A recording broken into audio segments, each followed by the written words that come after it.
Hello student, welcome back to online classes. I'm Associate Study Faculty Anu Sharma.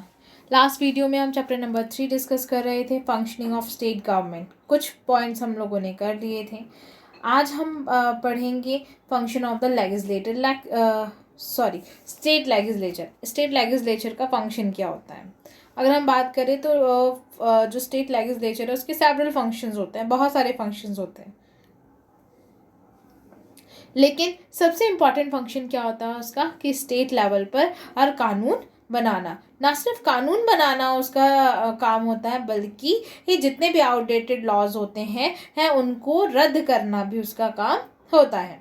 अब ये कानून कैसे बनते हैं, यानी कोई भी किसी भी प्रपोजल को अगर हमें क्या बनाना है, लॉ बनाना है, तो हम लेजिस्लेचर में क्या करते हैं, उसे बिल के रूप में प्रस्तावित करते हैं, यानी बिल के रूप में प्रेजेंट करते हैं.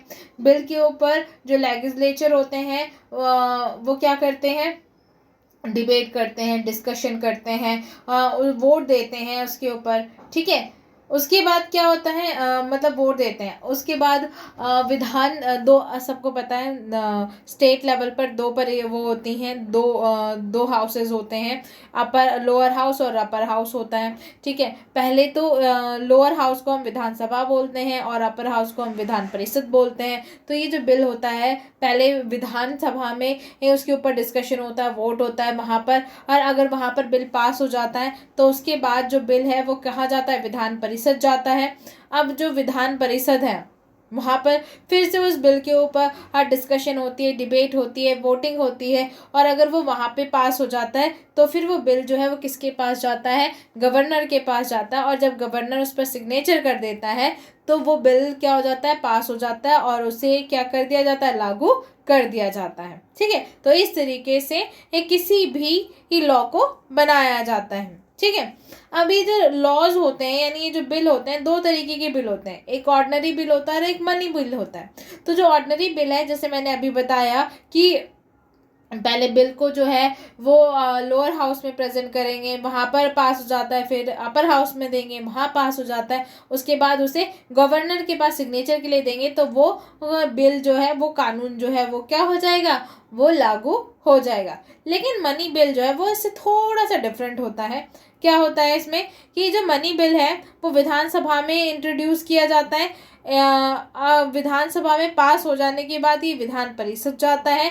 विधान परिषद जो है वो इस बिल को अपने पास 14 दिन से ज़्यादा अपने पास नहीं रख सकता है. अगर विधान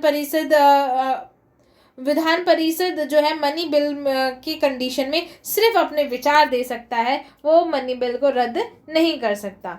the bill is always passed in the form in which the Vidhan Sabha passed. कह रहे कि ये जो मनी बिल होता है ये हमेशा विधानसभा में ही पास हो जाता है. इसे स्टेट बजट बिल भी कहते हैं. ठीक है.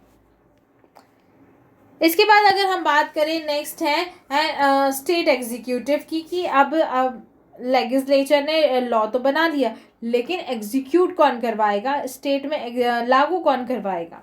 तो the government in the state are similar that at the centre. तो ये कह रहे कि किसी भी स्टेट की जो गवर्नमेंट होती है वो ठीक वैसे ही काम करती है, उसकी कार्यप्रणाली ठीक वैसी होती है जैसे सेंटर की होती है.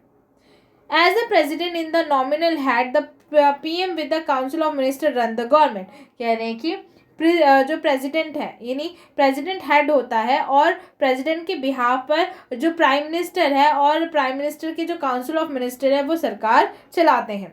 The state executive consist of governor and the council of minister and headed by the CM.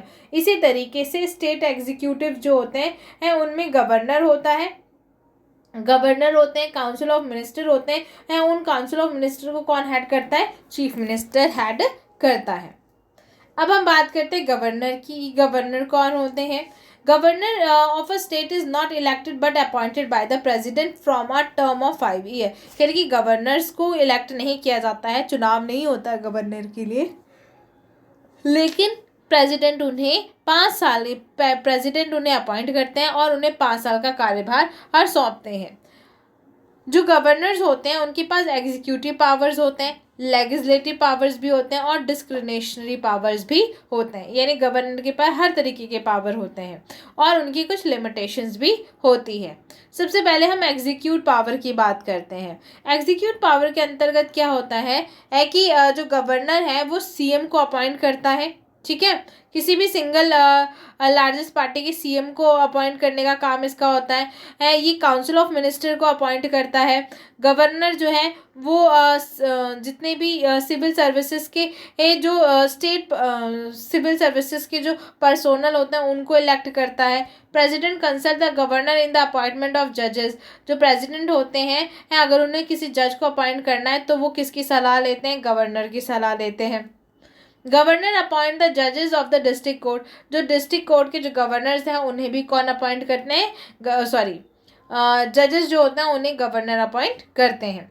Legislative power की बात करें तो जितने भी बिल जो कि विधानसभा विधान परिषद में लाए गए हैं उन सभी को वो सभी तभी लागू हो पाते हैं जब गवर्नर क्या करते हैं, उसके ऊपर सिग्नेचर करते हैं, ठीक है।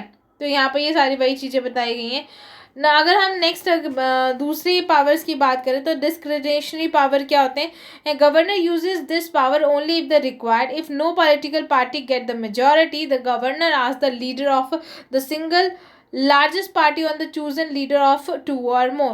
कह रहे कि अगर गवर्नर के पास डिस्क्रिशनरी पावर होता है, ये पावर तभी यूज़ हो पाता है जब कोई भी पॉलिटिकल पार्टी अपनी मेजॉरिटी साबित नहीं कर पाती, अपना बहुमत साबित नहीं कर पाती है। उस केस में उस स्टेट में जब तक दोबारा इलेक्शन नहीं हो जाते हैं तब तक गवर्नर का शासन चलता है, जैसे कि पूरे देश में होता है। अब गवर्नर बनने के लिए एलिजिबिलिटी क्या होनी चाहिए, पहली एलिजिबिलिटी वो भारत का नागरिक होना चाहिए, उसकी एज कम से कम 35 साल होनी चाहिए,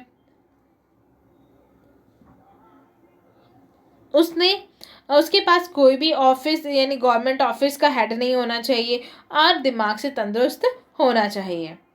governor can not be impeached when at office but the president can remove the governor on advice of PM. कह रहे कि गवर्नर को वैसे कोई नहीं हटा सकता, लेकिन अगर प्रेसिडेंट चाहे तो पीएम के एडवाइस पर गवर्नर को निष्कासित कर सकता है। सीएम की बात करते हैं। जो सीएम होता है, CM is the leader of the single largest party that has own the majority of seat. यही सीएम वो नेता होता है जो किसी भी सिंगल पार्टी यानी जिसने कोई भी ऐसी पार्टी जो बहुमत लेकर आई है उस पार्टी के लीडर को सीएम कहा जाता है। ही और she is elected head of the government of the state. और वही व्यक्ति जो है वो गवर्नमेंट ऑफ स्टेट का क्या होता है, हेड माना जाता है। Governor of a state is the nominal head. जो स्टेट का गवर्नर जो होता है वो नॉमिनल हेड होता है, लेकिन रियल पावर किसके पास होती है, चीफ मिनिस्टर के पास होती है। वैसे गवर्नर सीएम को अपॉइंट करता है, कोई डाउट नहीं है, और वही उसे शपथ दिलाता है। अब पावर और फंक्शन की बात करें, पहली पावर क्या होती है, सीएम के पास जो है link function as the link between the governor and council of minister. CM का काम होता है कि गवर्नर और काउंसिल मिनिस्टर के बीच में कड़ी बनाकर रखे, ठीक है। जो भी कम्युनिकेशन होती है वो कम्युनिकेशन ईजिली हो पाए, कड़ी बनाने का काम सीएम करता है। जो भी अदर मिनिस्टर्स हैं उन्हें अपॉइंट जो अपॉइंट करने का काम होता है वो सीएम करता है, किसके बिहाफ पर, गवर्नर के बिहाफ पर या उसके एडवाइस पर। He or she presides over the meeting of the state captain or portfolio among the CM appoint the deputy minister if required. इसके बाद जो सीएम है वो क्या करता है, डिप्टी चीफ मिनिस्टर को अपॉइंट करने का काम करता है। She take important decision regarding governance in consultance with the cabinet minister। और ये जो सीएम होता है उसके पास पावर होती है कि वो उस स्टेट को चलाने के लिए कोई भी उचित क्या ले सकता है, निर्णय ले सकता है अपने कैबिनेट मिनिस्टर्स की सलाह के साथ। सो गाइज आज के लिए इतना ही, आगे हम नेक्स्ट वीडियो में बढ़ेंगे। Goodbye, take care.